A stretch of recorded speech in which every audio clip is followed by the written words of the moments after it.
All right, I think we're live. So welcome everyone. Thank you for joining us. We really appreciate everyone's flexibility. We had obviously hoped to have this presentation in person and have them across the region, yeah, we're doing it this way, obviously. So this is MountainTrue's first webinar, and we just ask for some patience and grace with us as we learn this new technology and new platform, but we hope this will be a very smooth experience for all of you.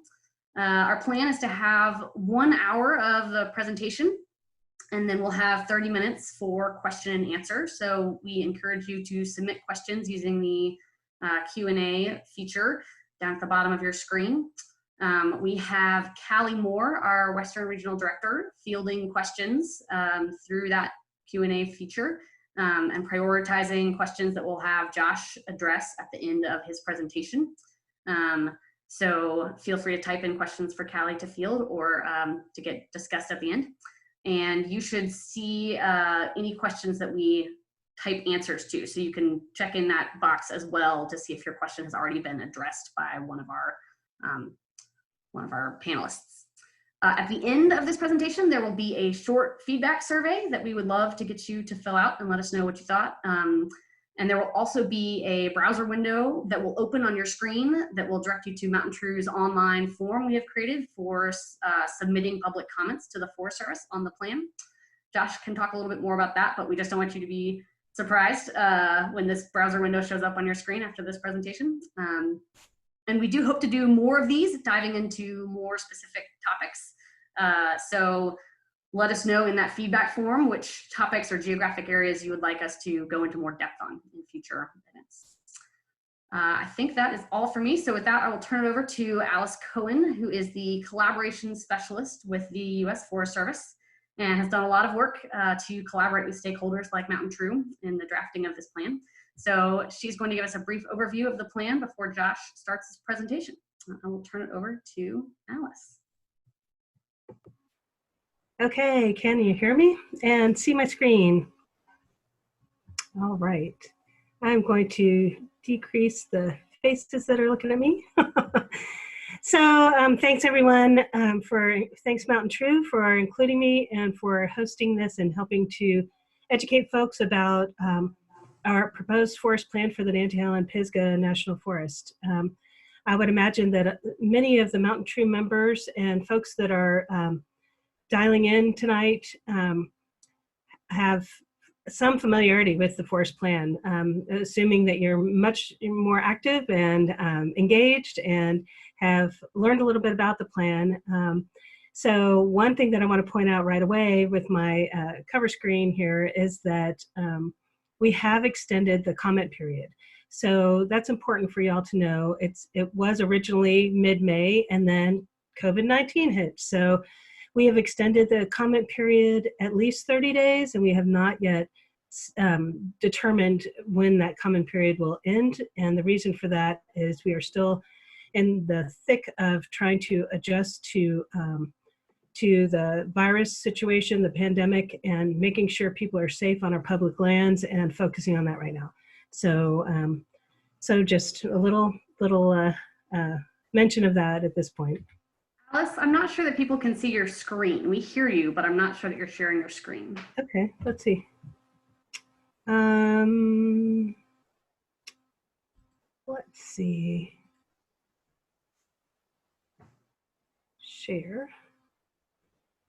And I'll go back to the full screen. Perfect. For the PowerPoint. And thanks for, yeah, just let me know because I'm just,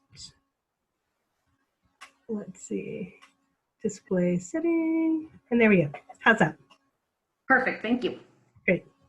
So just a little bit of an overview. I'm going to give just a little bit of an overview. And as Susan said, and I presume from working with Josh and Callie and folks, they will dive into deeper levels of what they want to share. And so I'm just giving you just a little bit of an overview of what is a forest plan and what does it cover, and a little bit of the background on our proposed forest plan. So just for a little context, it's the Nantahala and Pisgah National Forest, and It's 18 of our Western North Carolina counties.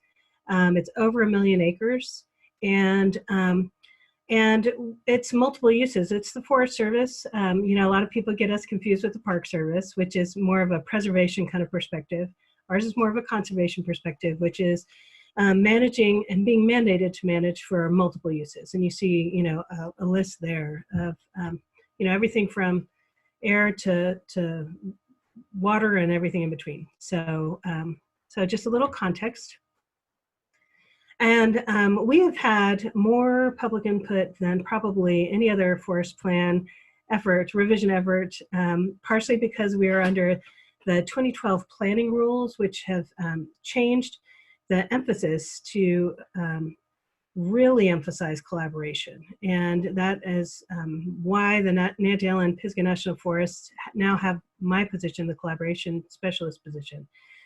Because of the 2012 planning rule. It's why we have opened up our process to public input and have incorporated so much public input. And one of the things that we heard is how important places are to people, to communities, to regions. And so earlier on, we divided the 2 national forests into 12 geographic areas. And so you see a picture there. And you'll see all of this material on our website within our reader's guide, which is what I would really recommend everybody read. It's kind of our cliff notes. And it addresses how we will address restoration and sustainability and recreation opportunities. It has a section on connections to communities, partnership opportunities, reflects on places and the uses and what's important to people. So if you are especially interested in the, Pisgah Forest, Pisgah District, Transylvania County, Brevard area, you might look at Pisgah Ledge and North Slope, for example. And I also want to point out that one of our requirements is to review and compare our proposal and our approach to our neighboring agencies and government plans. And so we did an extensive review of county plans and municipality plans and tried to really look at how can we take a more all lands approach. You'll see on this map, the green is the national forest, but we really consider, the areas around as well. So it is more than our public forest service, public lands, because, of course, species don't necessarily stop at a government line. So here we have a little bit of information on our 4 themes. We have connecting people to the land, sustaining healthy ecosystems. I do hear some folks, if you want to mute your computer, that might help. We're on there. As well. People to the land. I hear that as well, Alice. I'm sorry to interrupt you, but it should be set such that all attendees are muted, but apparently that's not working on some end, and we're hearing a couple of children. So if any of you have children, perhaps make sure that your settings are muted on your end. Thanks. There you go. Okay, it's quiet now. Thanks. So connecting people to the land, sustaining healthy ecosystems, providing clean and abundant water, and then partnering with others is a 4th theme that we added. And it just kind of created itself because basically we've been working with partners throughout this whole process and have added a second tier as a result of input from partners and collaborators, a second tier of objectives. So what we can accomplish at tier 1 is what we are required to analyze for based on what we project our resources will be, financial and human resources. And then tier 2, we analyzed for, and it basically is an upper level of what can we do with the help of partners. So, so that's been a really significant addition to our whole structure. And then of course, the economics makes a big difference. And we've worked a lot with our counties to talk with them and hear what they have to say. And as well as, of course, all the local, regional, and national nonprofit organizations and interest groups. And so, economics makes a big difference, especially for these rural communities. And so, we have analyzed and estimated, the increase in jobs through recreation, through forest management. And I know Josh will cover this. we recognize that we will be doing a lot of restoration work. So that can be in the form of timber harvest, really unique timber harvest for a particular area, or fire, for example. So those are areas where we will see increases in job opportunities as well. So just a little bit of an overview of some of the pieces that we're looking at. Here's where we are in the process. We're at the public review of drafts, and again, the 90-day public comment period is extending to at least an extra 30 days. And we were planning on county meetings and open houses, and we are working on a variety of ways to reach folks virtually, as we all are. And just as a heads up, at the end of the comment period, we will take those comments and we will filter through them and try to revise our proposed plan and address any additional analysis needs. And usually that process of incorporating the comments and then coming back out with a draft final plan takes about a year. And then there's an opportunity for objections if we still didn't quite get it right. And then the signed final plan comes out approximately a year later, 6 months to a year later.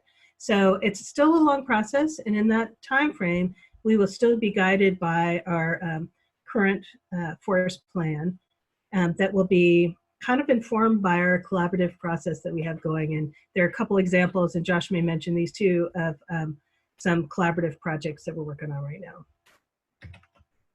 So some key pieces that are really important to share with y'all is on our homepage, our home planning page for this plan revision, we have some key pieces, and you'll see the orange arrows there. We've got a quick 2-minute video that's just a quick overview, and then that reader's guide, which I mentioned, which is your Cliff Notes, and it's, you know, hot topics to what's the structure of it all. We have consolidated objectives, and we have 2 story maps, which will give you a lot of visuals, including maps where you can, you don't need any extra information or any extra technology on your computer, but you can compare the 4 alternatives in our draft environmental impact statement. So look at those, and then look at your geographic areas, the areas that you're interested in, and you know, hopefully we'll see reflected your interests and what's important about those areas. I think that's about it. We look forward to our conversations with you. Here's our shorter URL, and I'm glad to take questions via email. Is a really good way, because I'll ship those questions out to the specialists who may be able to give you more detailed answers. And certainly do work through Callie and Josh. They've been integral in our collaborative process, and thanks a lot for the opportunity to present to y'all. Well, thank you, Alice, for giving that great introduction to the planning process and where we are in the process. And just for everybody who's just tuning in and has never met Alice before, her participation with a partner group like MountainTrue is really indicative of the Forest Service and their effort in collaborating throughout the forest plan. And Alice has been there for years, being a channel of communication between partner groups and the planning team, and really appreciate her. So I'm going to attempt to share my screen now and get going with my version of this forest plan presentation and analysis. Also, really want to thank all you participants again for being here. These are strange times we're living in, and hopefully thinking about this thing we all love, our national forests, can help take our minds off some of the more troubling things that are happening right now. Also, I think just the context right now puts things in perspective. I watched Audubon's webinar last week or the week before, and they did a really good job of Curtis did a great job of talking about how national forests are really important, but our health and lives are even more important than that. So it helps put into perspective the stakes right now. They're big, but they're not the end all and be all. Also, just a little bit of housekeeping for folks that have joined late. Down at the bottom of your screen is a Q&A button that you can press if you'd like to ask some questions. And we'll be taking those questions most likely at the end. Callie Moore, my esteemed colleague and public lands expert, is out there, and she may type some answers to some questions in the meantime. So thanks, Callie, for facilitating questions. Gosh, so this presentation, it's going to be about 1 mile wide and 1 inch deep. And hopefully I can get through all 83 slides I've prepared for you all. So sit back and buckle your seatbelts, because I'm probably going to move too fast, unfortunately. Just want to tell folks a little bit about MountainTrue if you haven't followed our work for the past few years. We do a lot of work in the region. Our main focus is on resilient forests, clean water, and healthy communities. We have 4 river keepers that work in our organization. We do a lot of community land use planning, transportation planning, clean energy work, and more. Bob Gale and Reese Burns and I work in our resilient forest department, which mostly deals with public land management at all scales, from local parks all the way up to the federal lands. I spend a lot of my time helping national forests to manage the land in a way that's beneficial for the environment. I'm a biologist by training, so I always like to start off my presentations with this slide. So if you've seen me speak before, you've probably seen this slide, but this is just bragging about how special this area we live in is. There are over 1,000 species that occur in this region that occur nowhere else on Earth. This is a global center of diversity for salamanders, crayfish, and freshwater mussels. It has great aquatic diversity in general because we get a lot of rainfall. And just from hiking from the bottom of the mountain in Asheville to the top of, say, the Craggy Mountains or the Balsam Mountains, it's like taking an ecological trip to Maine. It's like 700 miles of journey in just a few miles of hiking. And the Nantahala-Pisgah is exceptional because it is the largest piece of public land in the southern Blue Ridge Mountains. It makes up 22% of the forest in our 18 county planning area. And it might be a surprise to some to find out that about 69% of the forest in Western North Carolina are privately owned. So our national forests can fulfill roles that those private lands oftentimes can't, especially when it comes to meeting the needs of public outdoor recreation. And that's why we have 7 million visitors at least annually in these national forests, visiting the highest mountains in the east and probably the most biodiverse national forest in the nation. When talking about national forests, it's good to put them in context of other federal public land. There's a number of them. National Park Service is well known to some. We have the Great Smoky Mountains National Park, Blue Ridge Parkway, Carl Sandburg Home here in Western North Carolina. Out west, the Bureau of Land Management is the big landholder and the biggest landholder overall in the federal public land systems, but we don't have BLM land in the east. We have some national wildlife refuges and of course the Forest Service. Now those 3 agencies on the left are in the Department of Interior, whereas the Forest Service is in the Department of Agriculture. And when you look at the percentage of public lands by states, you see the western states have the highest percentage, but North Carolina does really well as far as percentage of federal lands by state. I actually looked at that 11.8% number. It doesn't check out with publicly accessible lands. There's about 7.7% of lands that are publicly accessible. I think they're probably including military bases in that number, but we have a lot of public land for an eastern state and some of the best lands.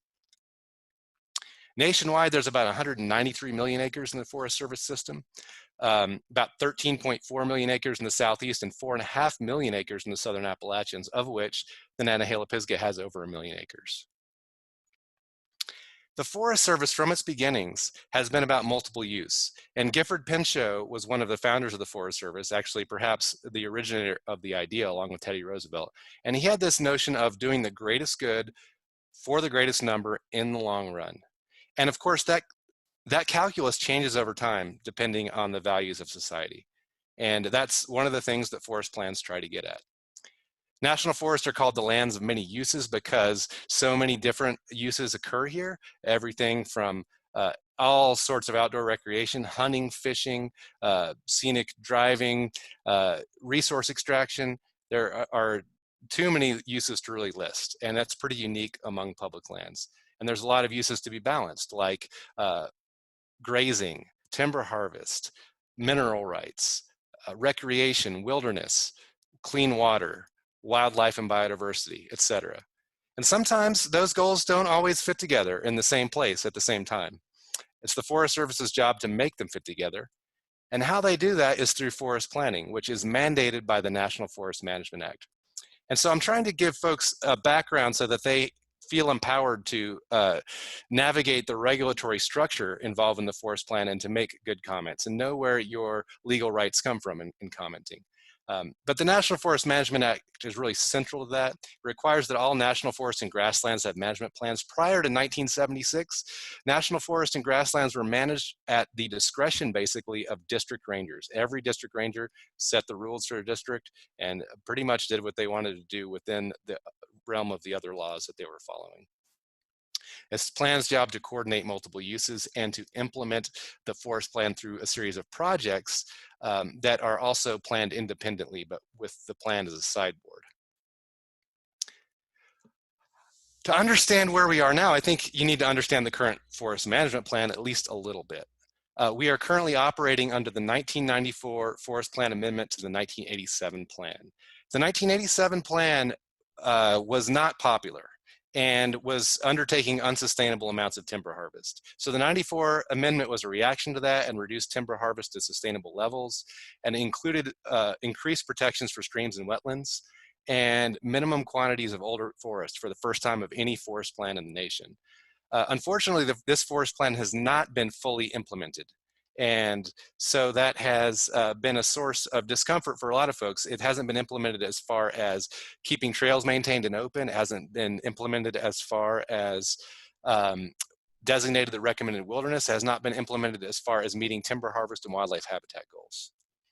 And just to see kind of what this plan has been a reaction to, here is what looks like an exponential curve here, which we've been seeing a lot of if you've been paying attention to COVID-19. But in the 1980s, there was a huge bump in timber harvest, which had a reaction that that produced basically the 94 amendment. And post 94 amendment, a series of what some folks have referred to as the timber wars historically, and cutting of Forest Service budgets and really underperforming on timber harvest since at least the late 1990s. So the 2012 planning rule is kind of a new deal. So all plans under this new planning rule must maintain or increase ecological integrity. The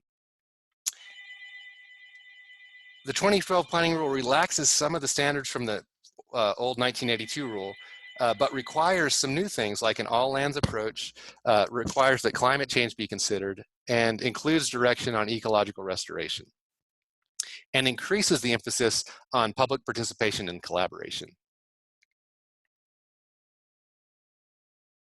Let's see if I can get my slide to advance. There we go. I want to talk some about collaboration because it's been such a big part of this plan. At the heart of collaboration is answering the question, how can we achieve the greatest benefits for a variety of interests with the least conflict?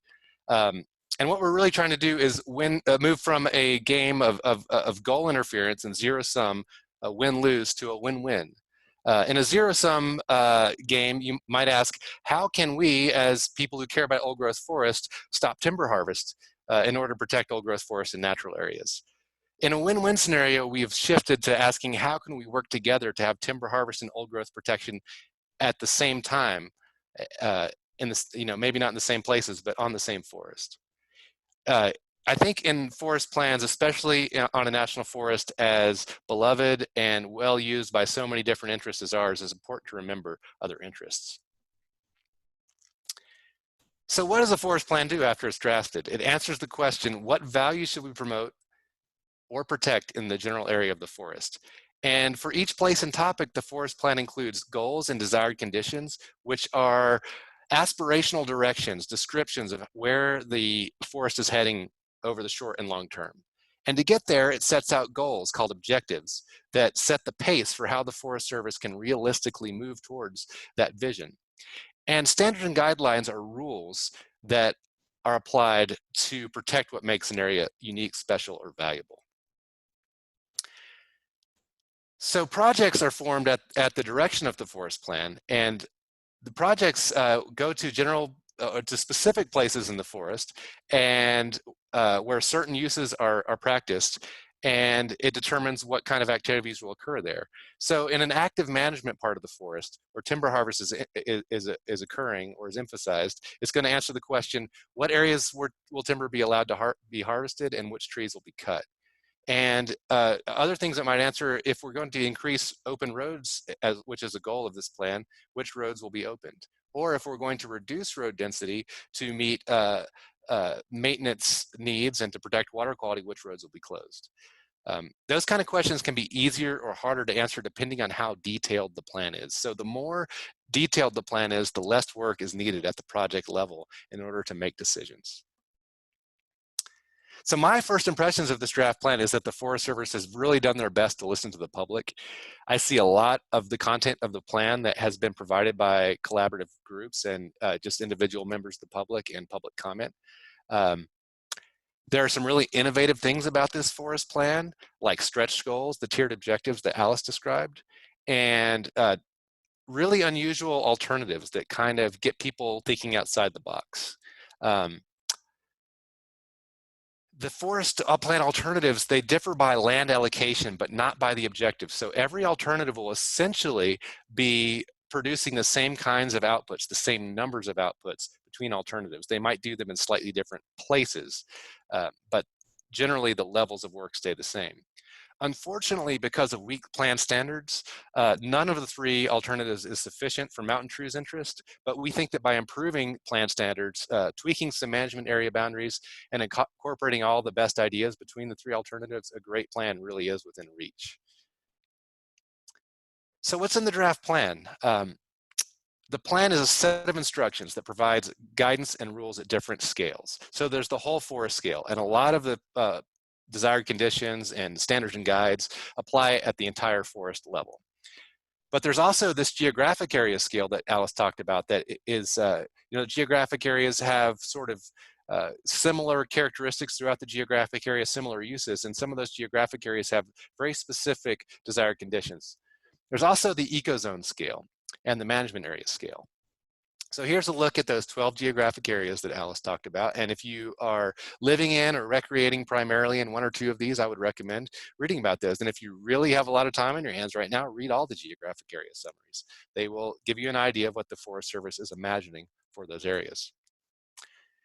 There's a lot of great plan content for the biologically inclined in regards to ecozones. These are the plant communities that make up our landscape, and they occur fairly predictably based on landform, elevation, geology, and other factors. And so for each one of these ecozones on this slide that Gary Kaufman created, there is a description of the characteristics of that ecozone and some of the management strategies and sideboards for managing those ecozones as well. Draft management areas can be thought of as the blocks of land that have a particular management direction. They're analogous to zoning in sort of private land use management. Probably most easily broken up into two categories of suitable and unsuitable management areas. Suitable management areas have scheduled timber harvest, where commercial harvest is the primary or secondary reason for the activity of timber harvest. Matrix and interface are the two management areas that are suitable. And backcountry is another large management area is considered unsuitable for timber production. Tree cutting can occur there, but forest age is influenced primarily through natural processes. A number of other management areas that are out there include wilderness areas and wild and scenic rivers, special interest areas, that have special biological, geological, or cultural significance, the Appalachian Trail Corridor, Roan Mountain Management Area, Ecological Interest Management Area, etc. These are all unsuitable management areas. Tree cutting is allowed in most of them, but the purpose for tree cutting in these areas is primarily ecological in nature. For example, within the Appalachian Trail Corridor and within the Roan Mountain Management Area, there is tree cutting to restore balds and to create habitat for golden-winged warblers, and in some cases to clear views on the Appalachian Trail. But those are reasons that are not related to commercial timber production. So when you look at the forest plan, the draft plan that's out right now, there are maps included, and the Forest Service has a really nice story map on their website that you can check out, and you can see the management areas that have been applied to different pieces of ground in the various alternatives, and there are 3 action alternatives in this plan. And so the area around Brevard and the Pisgah Ranger District, this is what you're going to look at in Alternative C, for example. I'm not going to spend much time on this, but this is something we could delve deeper into for different geographic areas in future presentations. I also want to just reiterate what Susan said. If there are topics that you think of that either don't come up in this presentation or do come up and you'd like to see them covered in more depth, please answer the questionnaire we send out following this presentation and let us know what we should do for public education in the weeks to come. So draft alternatives represent the range of options on the table. So there's 4 alternatives which offer different arrangements of the various management areas. Alternatives vary by the total number of acres in each management area and by which acres are in each management area. Here's just an overview of some of the issues that are important to people who have sort of a preservationist perspective. So alternative A is the current forest management plan. Alternative B, C, and D are the proposed action alternatives. And you can see in this chart the amount of recommended wilderness in each alternative, as well as the acreage of unprotected wilderness inventory areas and the acreage of natural heritage natural areas that are unprotected by alternatives.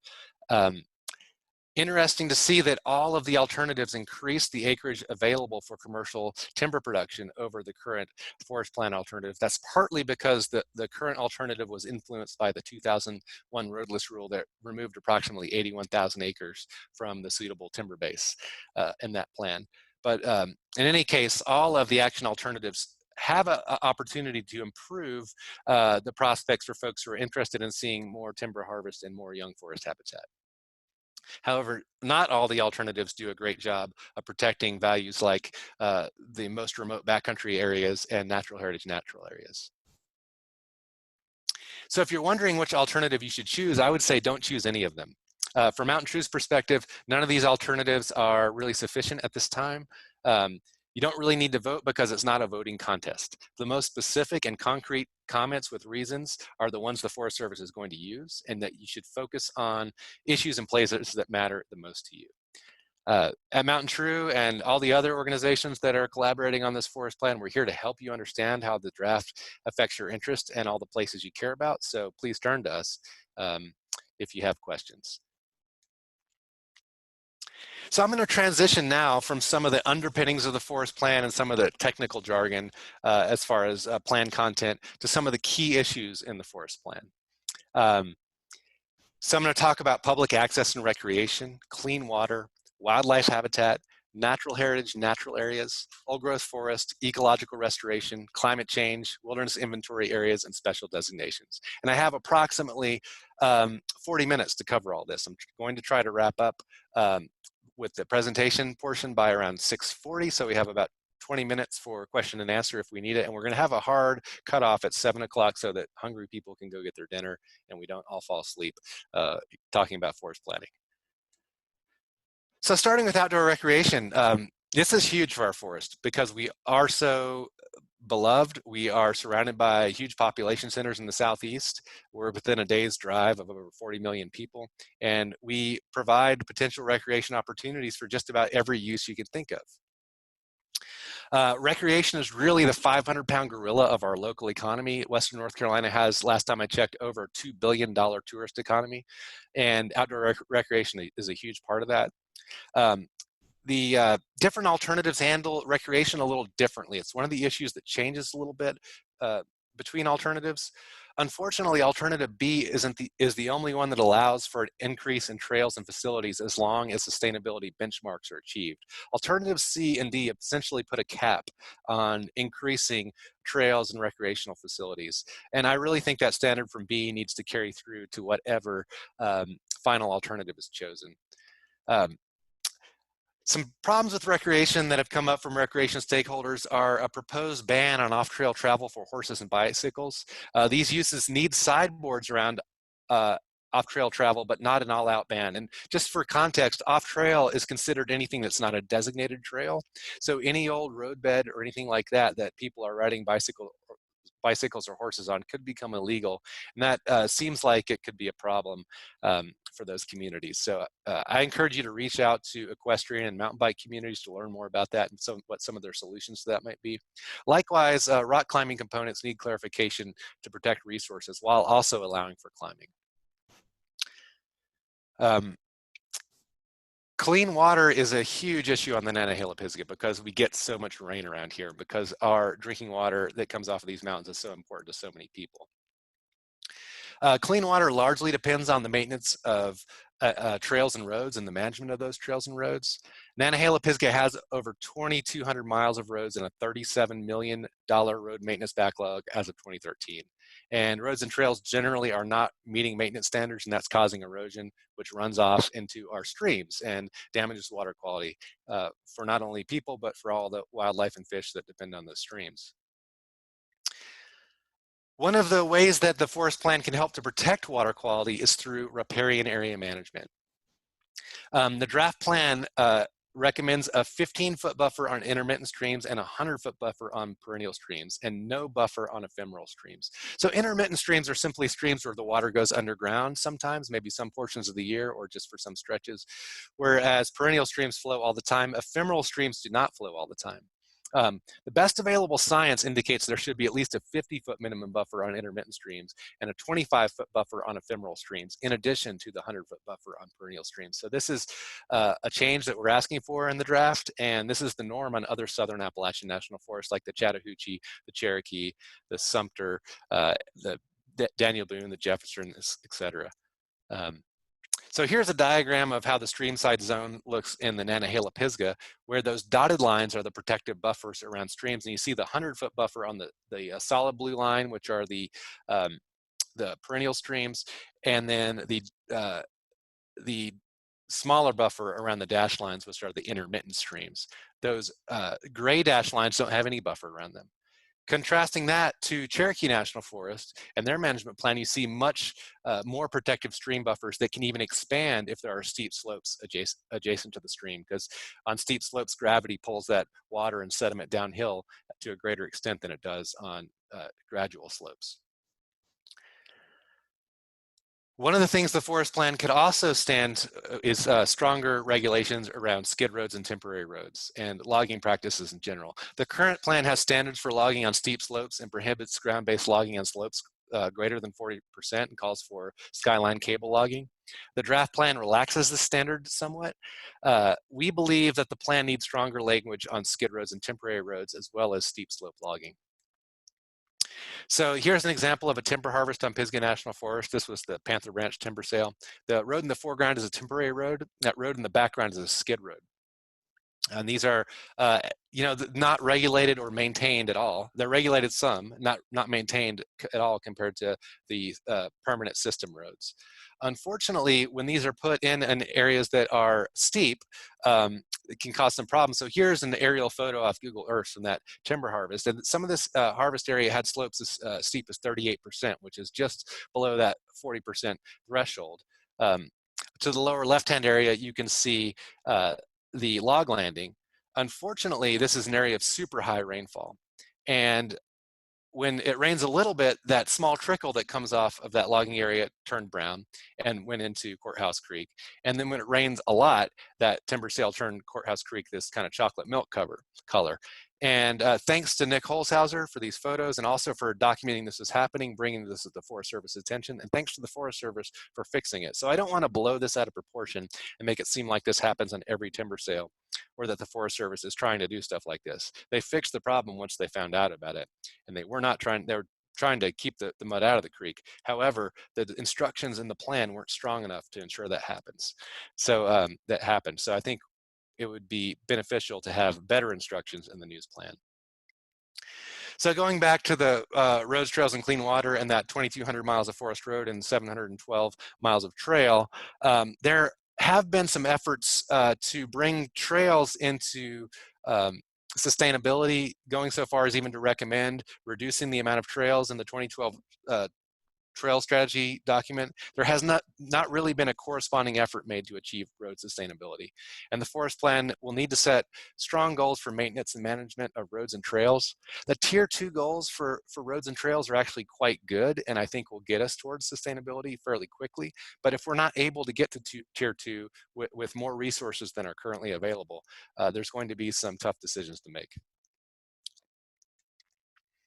So when, unfortunately, when roads and trails aren't maintained well, we all know what happens. We get more mud in our creeks, and sediment is the #1 source of pollution in our southern Appalachian waterways. And if we want to help water quality, the easiest thing we can do and the most important thing we can do is to keep sediment out of creeks. So like I said, basically the draft plan is prioritizing opening more roads to the public. At the same time, this needs to be balanced with either more road maintenance resources or a prioritized reduction in the road system to balance the budget and protect water quality. North Carolina Natural Heritage Program natural areas are extremely important to folks who care about the natural world and all the plants and animals we share this place with. These areas have been mapped by the Natural Heritage Program staff since 1970s. These are trained biologists who have done county inventories of all but 2 mountain counties. The mountain county inventories began in the 1990s.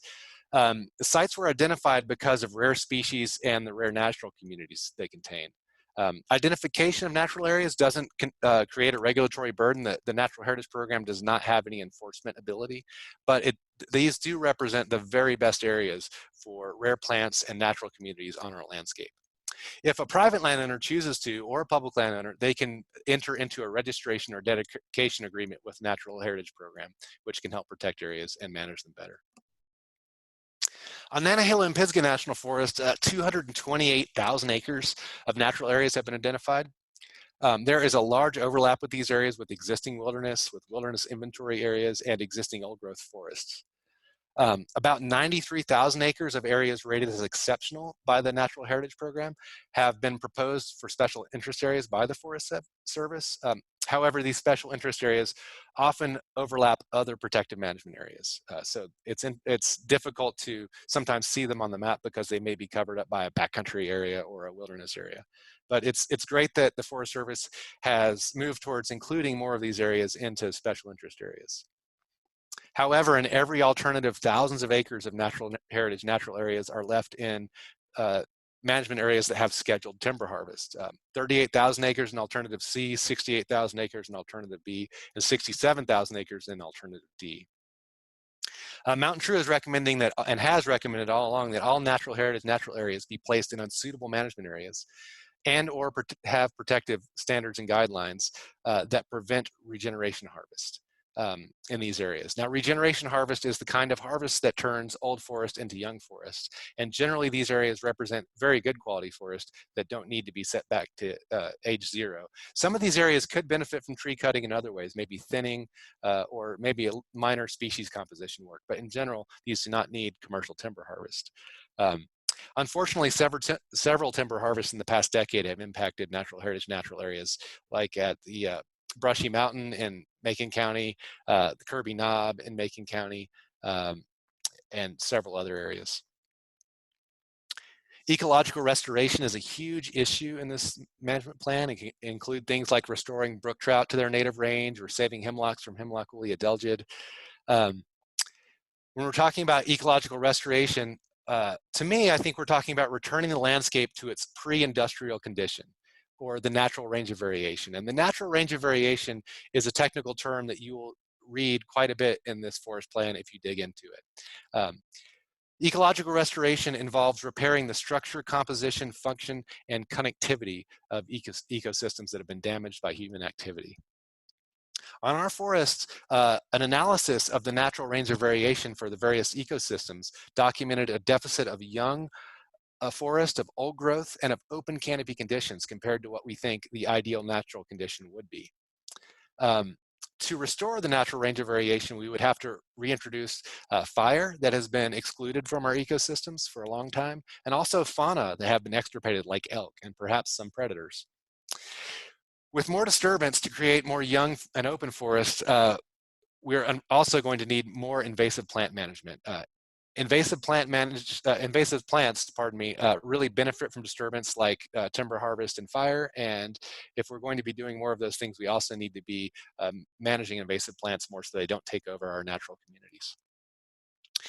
and this is an example of what can happen after a timber harvest. This is not ancient history here. This was a timber harvest on Pisgah National Forest in 1997 in the Foster Creek area. And this was, I assume, a fairly productive cove forest. Following timber harvest, you have basically two species, poplar in the overstory and stiltgrass in the understory.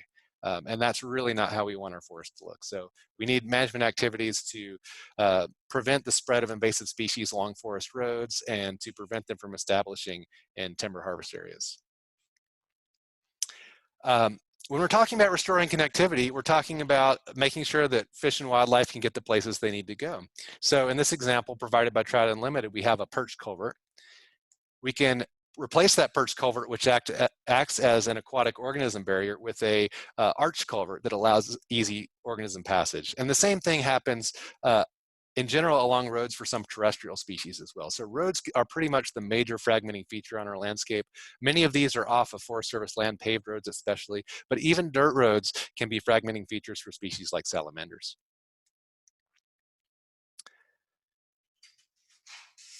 Woodland restoration is going to be an important restoration activity on our forest because open forests are so rare on our landscape due to fire exclusion. This is an example of a woodland that has been restored, or at least is in the process of restoration on the Grandfather Ranger District in the Lake James burn unit.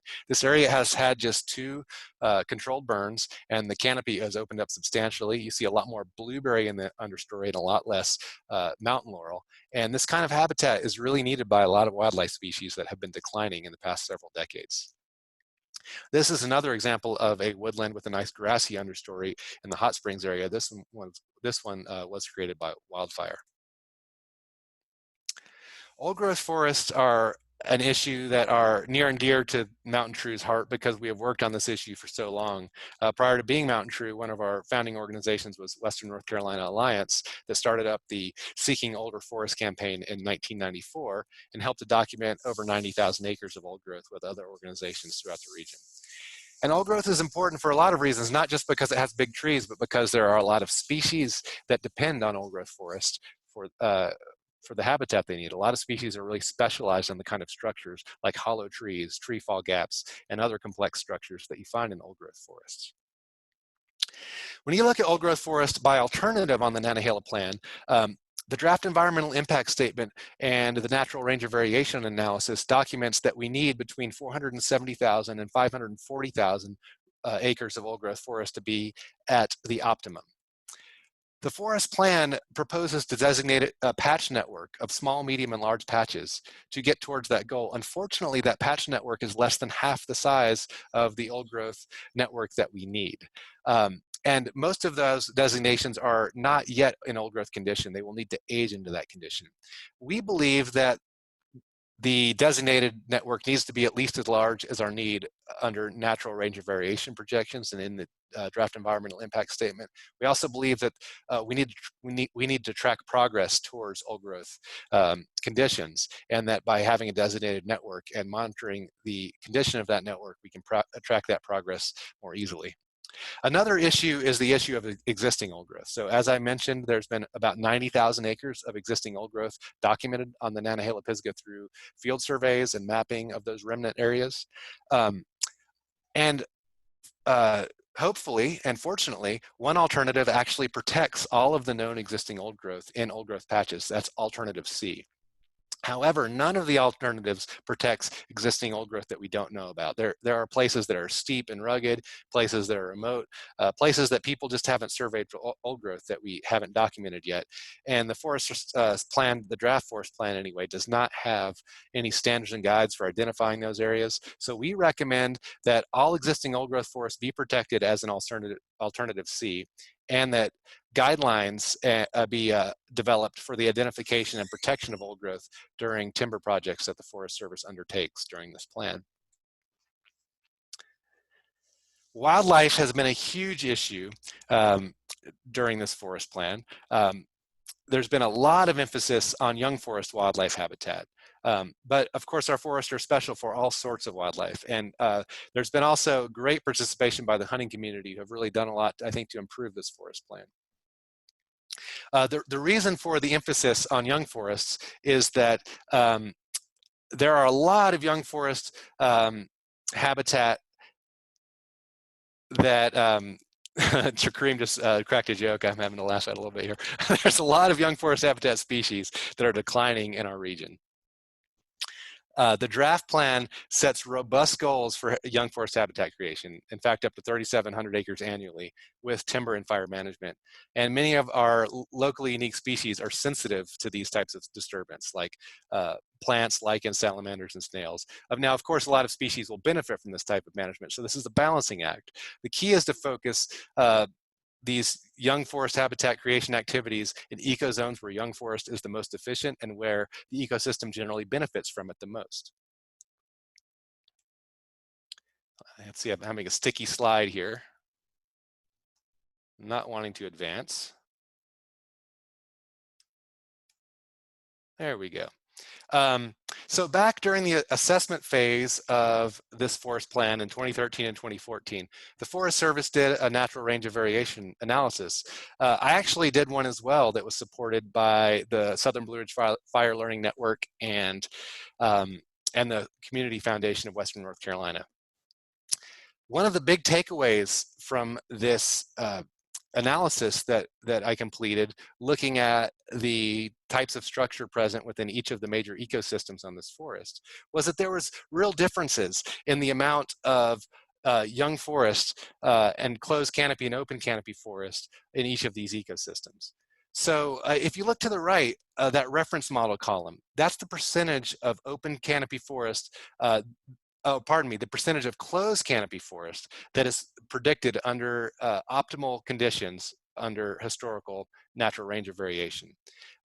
In those other three columns, you see what the current condition is for closed canopy on national forest lands, other lands, and then a combined all lands. And one thing that you'll notice is that in one of the most disturbed habitat types historically, pine oak heath forest. These are table mountain pine, pitch pine forest with chestnut oak and scarlet oak. These are forests that really need fire for their maintenance and survival.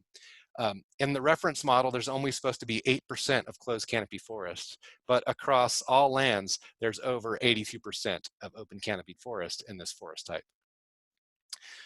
Conversely, Richco forest under a natural range of variation would have 96% closed canopy forest, but under all lands, it turns out to be one of the most disturbed forest types with under 84% closed canopy across all ownerships and on all lands about a 75% disturbance rate. So you're seeing an inverted pattern of disturbance in the recent past here on our forest, and we need to correct this. We need to focus our disturbance activities like fire and timber harvest on those ecosystems at the top of that chart that have the most open canopy forest and the least closed canopy forest.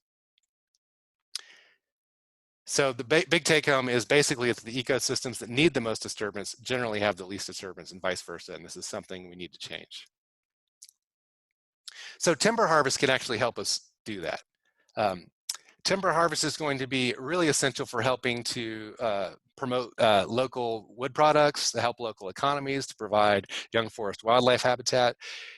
Forest products are also much more than just timber harvest. We're talking medicinal plants, decorative plants like galax, culturally important plants like ramps, food like mushrooms, and so much more. And generally, the forest plan has really good standards and guidelines for those sort of foraged plants and mushrooms. Timber harvest is a complicated and big subject and really a core part of the Forest Service's mission, so I'm going to spend quite a bit of time on it. I'm going to go back to another look at timber harvest management areas by alternative. So again, if you look at the current amount of acres in suitable management, under all alternatives, especially if you take into account the 2001 roadless rule, there's a potential increase in timber management. There's also big gaps in protection for some of the key conservation targets like wilderness inventory areas and natural heritage natural areas. I'd like to direct your attention though towards that second chart towards the bottom of the screen that are acres that are likely to be commercially viable within the management areas that allow timber harvest. This is in Appendix B to the Forest Plan that the Forest Service has put out. I think this is great information. And what you can see there between alternatives B, C, and D in the top column all three have essentially equivalent amounts of acres that are estimated to have mature and commercially viable timber with current road access. So right now, basically all three of the alternatives are operating off an equivalent road system, probably mostly overlapping road system. And then there's, in the second row, potential future road access. So that would require road construction. And you have alternative B and D with slightly more access under that scenario, about 30,000 acres in the case of alternative B and 25,000 acres in alternative D.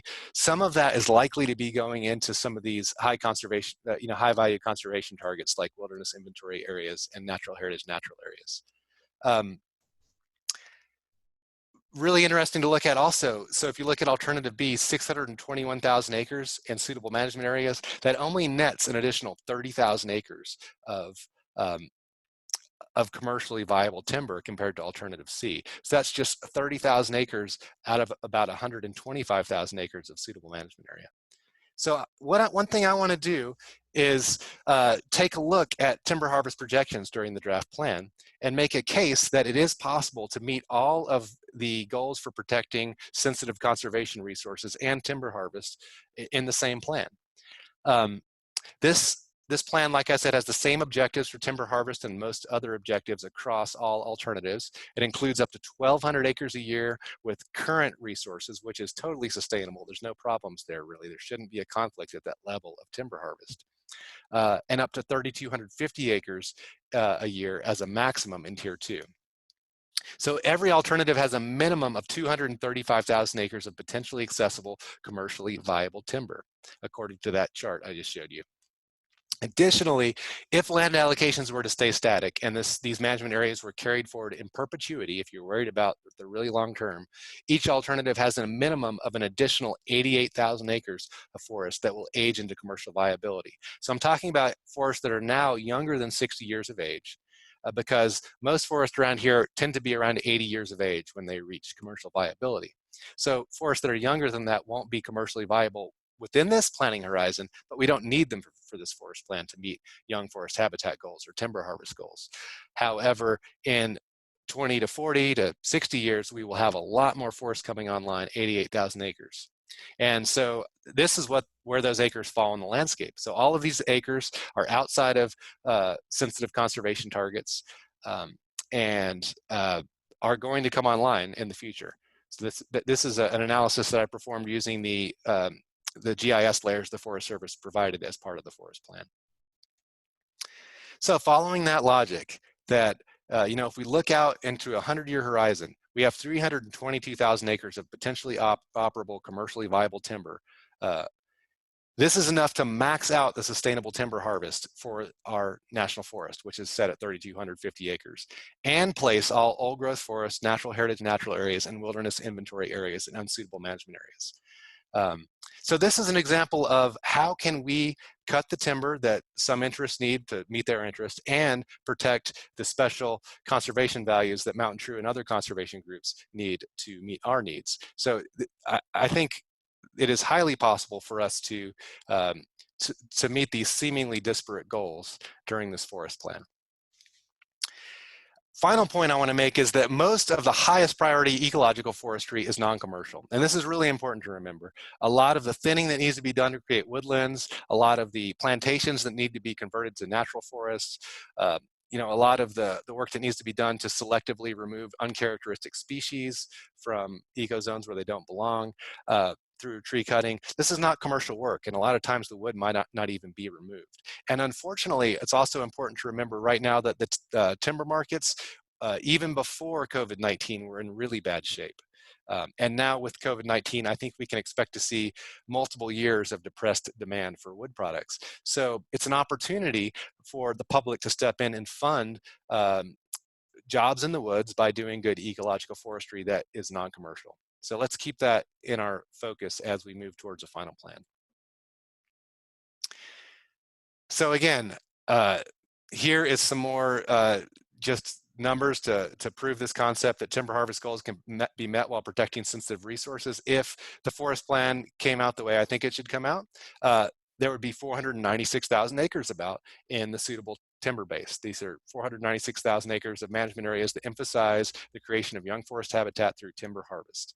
And within those areas, there's a minimum of 322,000 acres of commercially viable timber that could do on a 100-year rotation, 3,200 acres a year. That's going to be hard for us to even hit, honestly.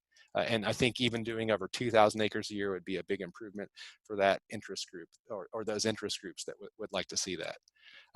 Likewise, the majority of the roads on the forest are within that suitable management area at 1.7 miles per square mile of road density, and a low road density in the remainder of the forest, while the vast majority of rare species, over 80%, occur on that portion of the forest that should be protected.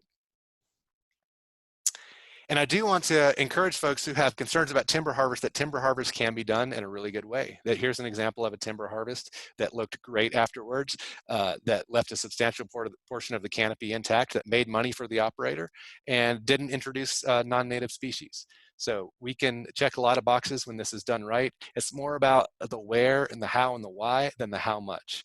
We are harvesting a sustainable amount of timber on this forest, and we're not going to exceed those sustainable limits. It's more about not doing this in sensitive places. So I want to check and see if I've gotten any burning messages from my colleagues. Are saying I need to speed up. Well, I'm actually getting close to the end, so that's good. Going to cover wilderness inventory areas now. Now, these are important not just because they could become wilderness areas, but because these represent the most remote, unroaded, and wild areas on our forest. So during the planning process, about 350,000 acres were identified in 53 areas that made it into the wilderness inventory. These are the best candidates for backcountry management as well as wilderness designation. And they include about 2/3 of the acreage identified as national forest natural areas. So you can really check a lot of overlapping conservation targets with these areas. Let's see. So the wilderness evaluation is where you want to go in the planning documents if you want to see the rationale behind what areas got recommended for wilderness and which areas didn't. There's a huge spread between the alternatives. 126,000 acres are recommended in Alternative B versus just 11,000 acres in Alternative C. This is a really interesting thing that the Forest Service did, because if you recall, Alternative B is the alternative with the most acreage available to timber harvest, but also has the most wilderness. And this really demonstrates that the acres that are available for wilderness designations do not overlap even at all, not even one little bit, the acres that are available for timber harvest. So there's not a conflict there in any kind of near, medium, or long term. Whereas Alternative C, interestingly enough, has the most protected lands in the short term, but the least amount of permanent protection from the Wilderness Act. I would say that these numbers are probably malleable in the final alternative. So wherever you land on wilderness, love it or hate it, or somewhere in between, you know, I would look into the areas that you think should be or shouldn't be designated and make comments to that effect. And again, areas that are not recommended for wilderness are still very important for conservation and backcountry recreation. Here's an example of how in Alternative D, the wilderness inventory areas are allocated. So the blue areas are wilderness inventory areas in Alternative D that are allocated to the unsuitable timber base. These are not available for timber production. And do not have a scheduled timber harvest. In contrast, the yellow areas are portions of wilderness inventory areas that have been placed in suitable management areas that will have scheduled timber harvest in Alternative D. And the red areas are natural heritage natural areas that have been placed into suitable management areas, matrix and interface in Alternative D. Now, Alternative D, unfortunately, has been billed as sort of an in-between alternative, and unfortunately is actually the worst alternative for these values of backcountry areas and for natural heritage natural areas. So just something I wanted to point out when you go about making your comments. So our recommendation is that wilderness inventory areas be placed in unsuitable management, be it backcountry, special interest area, ecological interest area, whatever the management area may be, Appalachian Trail, Roan Mountain, whichever the management area, these wilderness inventory areas should be in unsuitable management areas. There are some minor exceptions to that, I think, based on where there's a lot of road infrastructure and a lack of that backcountry character. But in general, they should be unsuitable. Moving on to special designations, these include wilderness, wild and scenic rivers, national recreation areas, and national scenic areas. There's a really strong slate of potential new wilderness. These will require local community support to get the political buy-in to create an act of Congress for their designation. So that's another something to realize, that recommendation does not equal designation. Some of the new areas proposed for wilderness designation are the Unicoi Mountains, Snowbird Creek, Tusquity Bald, Wester Bald, Craggy Mountain, Black Mountain, Bald Mountain, Mackey Mountain, Harper Creek, and Lost Cove. These are all recommended in Alternative B. There's also a number of additions to existing wilderness areas. Pretty much all of the existing wilderness areas have eligible additions. And there has been a proposal for a Craggy Mountain scenic area by the Friends of Big Ivy that would have an embedded Craggy Mountain wilderness area. Wild and scenic rivers are found eligible for designation during the planning process. So in order to be designated, they need to be found eligible by the forest plan. The intent of the Wild and Scenic Rivers Act was to prevent dams. It was to maintain free-flowing rivers. And there are a lot of different values that can go into designation. One of those can be outstanding fisheries. One of them can be outstanding recreational opportunities, can be geologic values, can be recreational values, a number of different things. The Chattooga River, Horse Pasture River, and Wilson Creek are already designated on our forest, and the Davidson River, Nolichucky River, Snowbird Creek, Big Laurel Creek, South Mills River, Linville River, Nantahala Gorge, and French Broad Gorge are already eligible for designation and have not yet been designated. There's a long list of potentially eligible streams, including Santitla Creek, Fires Creek, Flat Laurel Creek, West Fork of the Pigeon River, South Tote River, Colasasia River, Thompson River, and Whitewater River that got a favorable evaluation. Unfortunately, Panthertown Creek and the North Fork of the French Broad were not included in that list, and we believe they should be included as eligible as part of the plan. And if you agree with us, we would encourage you to comment to that effect to the Forest Service. Here's a great shot of the North Fork of the French Broad in all its scenic glory in the fall. And some of these streams that are recommended are actually pretty small streams that just have outstanding values. Climate change is another thing that this forest plan grapples with. I'm not going to spend a lot of time on this, but the draft environmental impact statement has content on climate change, including connectivity of habitats, which is going to be really important as the climate warms and species that need cool temperatures either need to go up the mountain or north to find the habitat they need. Also talks about resilience to disturbances of both ecosystems and infrastructure, carbon sequestration, and more. I think there's still room for improvement on strategies to adapt to climate change, especially to carbon sequestration strategies. But I think there's a willingness to do that on the part of the Forest Service. So if you're thinking about this forest plan and how you could make a difference and bring it to a good outcome, I would say stay engaged. We don't know when this forest plan will end right now because of COVID-19, but talk to your friends and neighbors about the plan. Tell them your opinions, encourage them to become informed. Comment on the draft environmental impact statement and draft plan.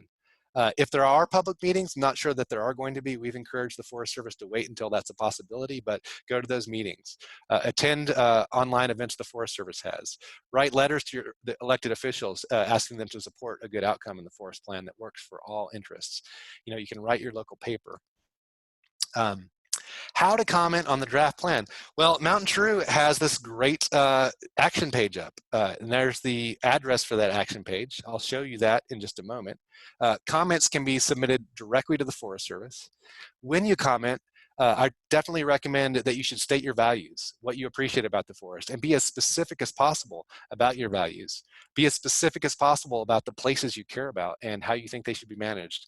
If you have problems with the plan, be solution-oriented. If you can provide specific changes in the plan language or in plan strategies that can meet your needs, that's a very strong comment. Just a reminder, you don't have to choose one alternative.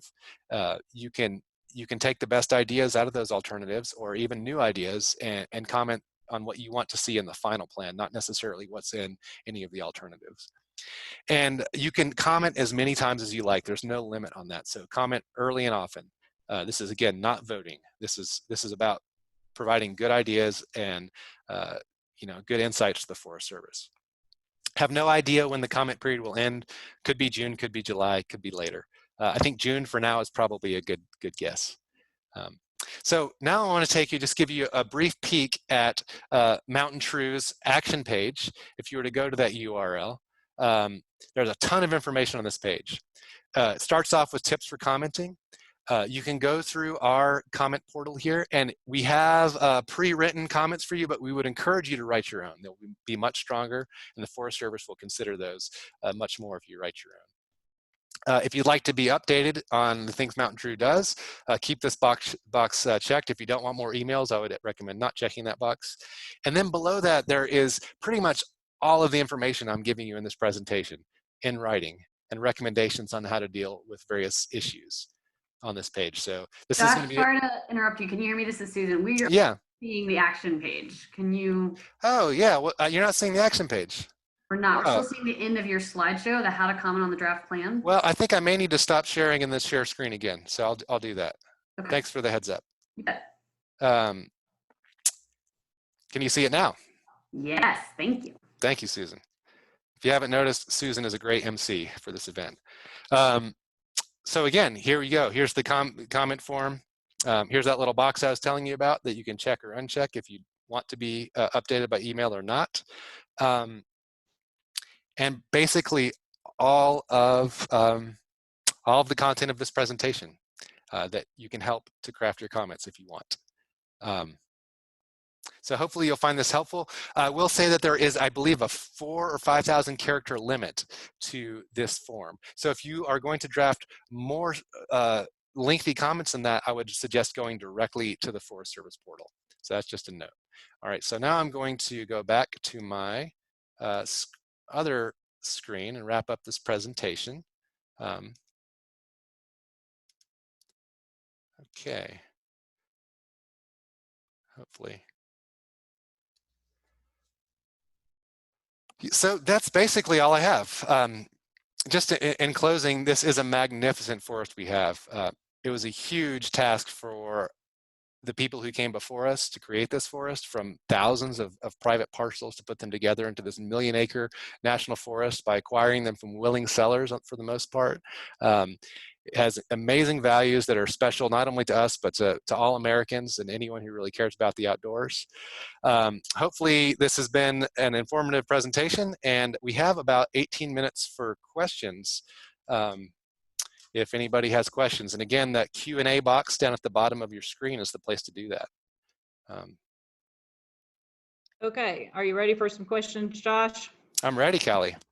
Okay, before we get started with the questions for you, several people have asked, will there be a replay of the session available for those who were unable to attend or who want to watch it again? The answer to that question is yes. We have been recording it, and it will be on MountainTrue's website and social media. Okay, first question, is the 37 million backlog of Nantahala-Pisgah road work because it hasn't been funded or they don't have the resources to do the work? Why is there a backlog? That is a great question. There's a backlog for a variety of reasons. One, I would argue that the road system was overbuilt in the 1980s during that surge of timber harvest that I showed in the graph earlier in the presentation. So some of those roads probably shouldn't have ever been built. Number two, there has been a lack of funding generally for public land from Congress and the executive branch since at least the early 2000s, if not before. Great example of this is the Forest Service has about they've lost over a third of their on-the-ground staff since 2000. That's a tremendous amount of people to lose, and you can't do as much work when you lose that many people. So yeah, it's the fact they don't have enough money, and the reason they don't have enough money is Congress, and therefore the voters haven't demanded that they get that money to maintain those roads and trails and maintain all the infrastructure that the public depends on. Okay, great. Next questions. There's two questions that revolve around recreation, and they're a little bit opposing of each other. The first one is, can you speak more about alternative B versus the other alternatives in relation to increased recreation, trails, facilities, etc.? And then it says, off the cuff, it seems like having limits to development and use is needed to protect the forest from overuse, like we are already seeing in many areas. Yeah, great question. So I think you're right. There are protections. We need protections from overuse. I think one of the ways that folks are imagining getting around overuse is to disperse some of the use to areas that aren't getting overcrowded, like say Transylvania County is, like Bent Creek, some of these places that are really overcrowded. And the other side of that equation is we do need more resources. And whether those resources come from partner groups or from the federal government, we need them to simply just to keep up with what we already have.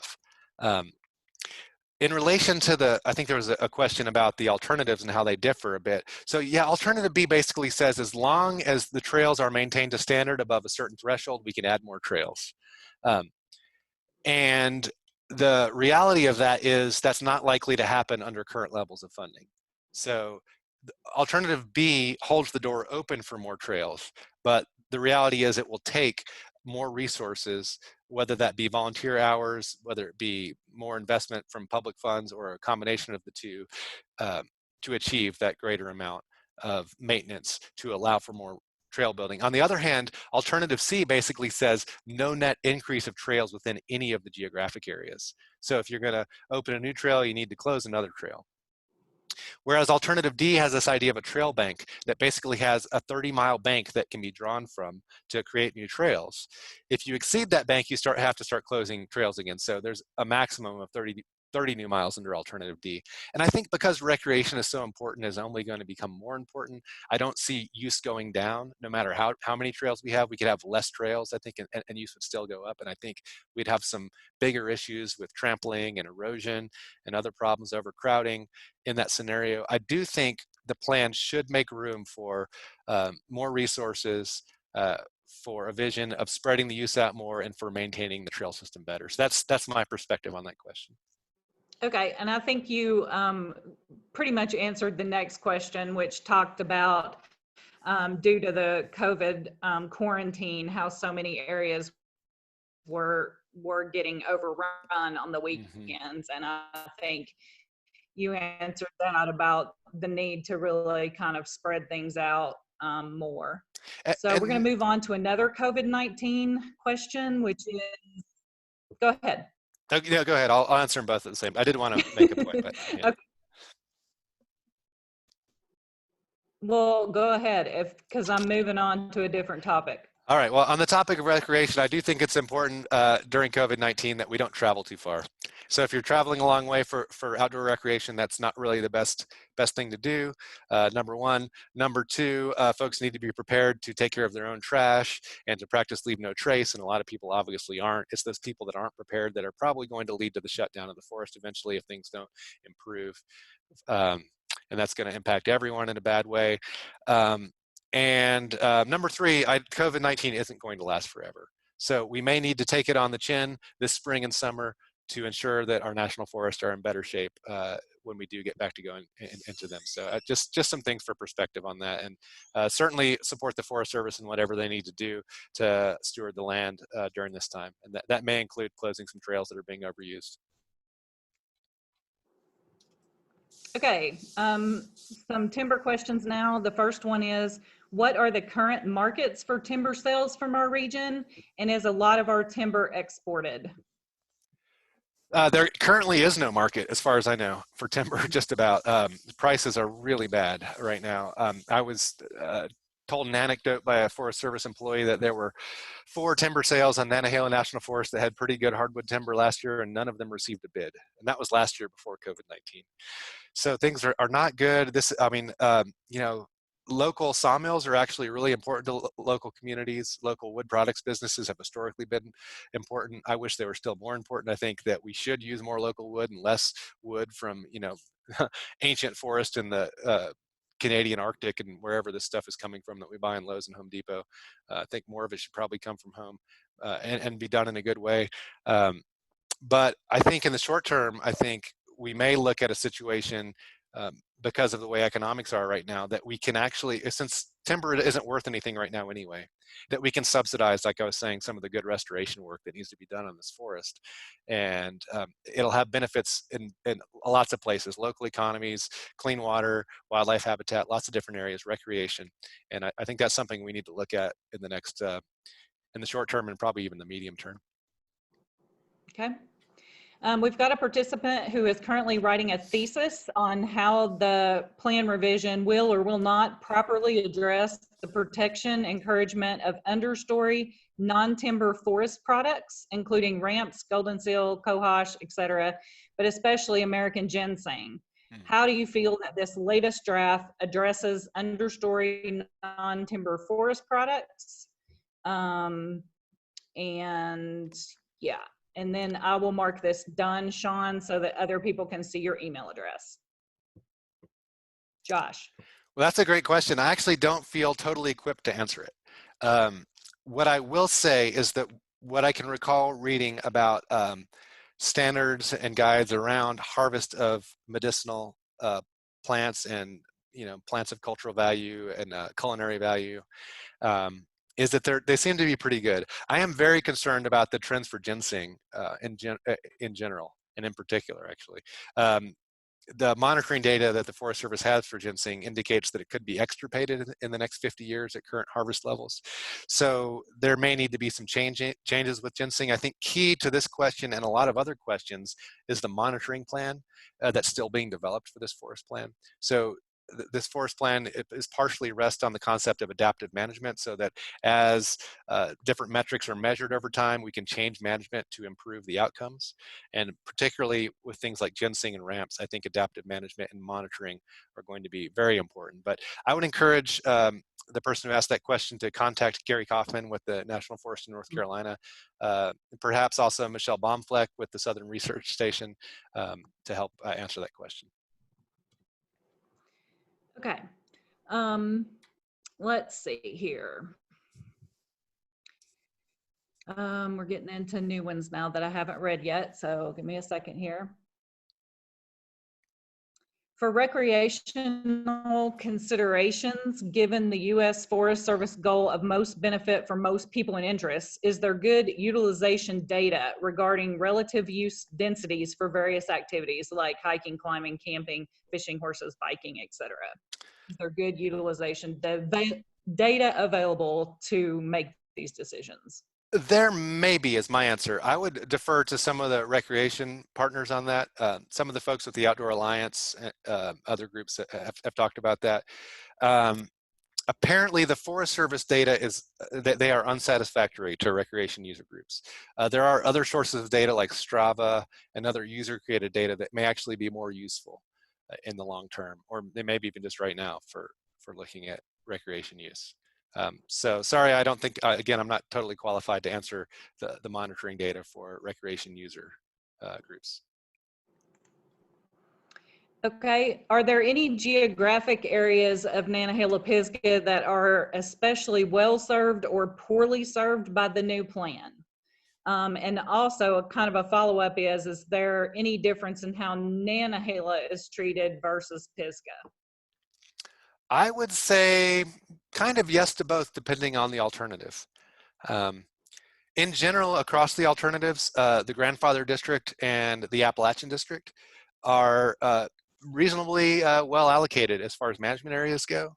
I think they have pretty good recreation goals and whatnot. I think the Pisgah District is kind of a mixed bag. I think some of the alternatives, there's kind of an unrealistic amount of land devoted to commercial timber production management areas, whereas I think alternative C, for instance, I think is really good for the Pisgah District in general, because it includes this ecological interest management area that has management focused on improving the ecosystems of the land. So it's an active management area, but it's not a commercially suitable management area, so that the focus isn't commercial timber harvest there. Nantahala National Forest generally has much higher percentages of land going into the suitable timber base. And depending on the alternative that ends up being the final, or what ends up in the final, that could be a problem for some of those sensitive conservation resources. I think recreation is another place where this shows up, and the alternatives that cap trail mileage by geographic area. Some of the geographic areas have very well-developed trail systems. I think Pisgah Ledge would be an example of one that does have a really well-developed trail system, whereas other ones like the Unicoi Mountains have great trail potential, and local governments and local communities that would like more recreation in their areas, and not really a mechanism to get there under alternatives C and D to get to the trail system that they would like to attract tourists and attract the folks to their communities. Okay. Since funding is one of the major limitations to forest management, are there any out-of-the-box or creative ways to increase such funding? Do our local state legislators have significant leverage on congressional officials in helping to increase funding? I would hope that our local legislators do, and I think our local governments at the county level probably do as well. And because these are federal lands, most of the potential new sources of revenue would require legislation. Some of the ideas that are being floated, in addition to something that people should support because it's basically the mechanism is there in the Land and Water Conservation Trust Fund. People really need to continue supporting that. We are very close to getting that permanently authorized with a reasonable portion of that fund going towards maintenance of federal public land, which is badly needed. That would be $900 million in allocation per year that could be used nationwide for land acquisition and maintenance. But as far as other ideas that are out there, things like hunters and anglers often talk about how their license fees go to maintain game lands, including national forest. There's been ideas to have like a hiker's permit. I'm not sure how realistic that is. Parking passes are a fairly popular idea, as well as a backpacker's tax that would, much like hunting and fishing gear is taxed, and those monies go into conservation funds, where camping equipment, other outdoor equipment could be taxed at a similar percentage, and that could go to help manage public land. But really, it's going to have to come from Congress one way or the other, either in allocation and general appropriation bills, or through new authorizations of funding. And I would personally prefer just the appropriation route, because what tends to happen sometimes is when new authorities come about, they reduce the amount of appropriations that they're giving up too. So you end up, again, that zero-sum game where you don't get more than you already have. Okay, let's see here. Does MountainTrue support the development of the Craggy Wilderness and National Scenic Area? Why or why not? Yeah, I believe we do support that. I think it's a great idea. I think National Scenic Area designation really fits for the Craggy Mountains. The Blue Ridge Parkway, goes right through all those National Forest Service lands, and Ox Creek and Shope Creek and Big Ivy, and those are highly visible, so scenic area management would be great. Scenic area management is super flexible, so it can be really individually written. In fact, is individually written for every area, so all of the local uses that are important to local people can be grandfathered in. And it also has an emphasis on special biological properties, and the Craggy Mountains are just full of those. So I think it would be a really good vehicle for reflecting the values in the Craggy Mountains. Okay. Let's see.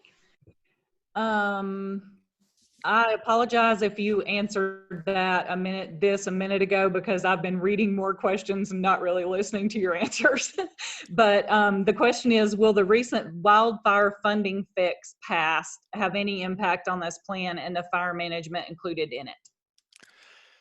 I don't think it will have an impact on the plan per se, but I do think it could have an impact given sufficient, again, appropriations for the disaster funding for wildfires to free up more money in the Forest Service budget for all the other things they do, like recreation management, like habitat management, et cetera. So that was a really good fix that happened recently. And so again, it's just up to Congress to appropriate money into that wildfire disaster fund, because what was previously happening, for those who aren't familiar, is when there was a big wildfire year, it was dipping into the Forest Service general operating funds. there was no extra appropriation for that, and that was leaving other areas underfunded. And because wildfire is becoming a bigger and bigger issue with climate change and due to a century of fire exclusion catching up with us, it was basically bankrupting the Forest Service. So it's good that there's a mechanism to get out from under that trap. Okay, we've got one last question, and I'm gonna say that even though we're gonna wrap up the live answering of the questions, Josh will still answer the rest of the questions via typed answer. So if you just wanna hang on the line, if your question didn't get answered live, we'll make sure and get those answers to the individuals that asked the questions. So last question. For weighing various economic considerations, is there useful economic data on the relative value of recreation tourism uses versus B, timber harvest in these particular forests for the economies of Western North Carolina?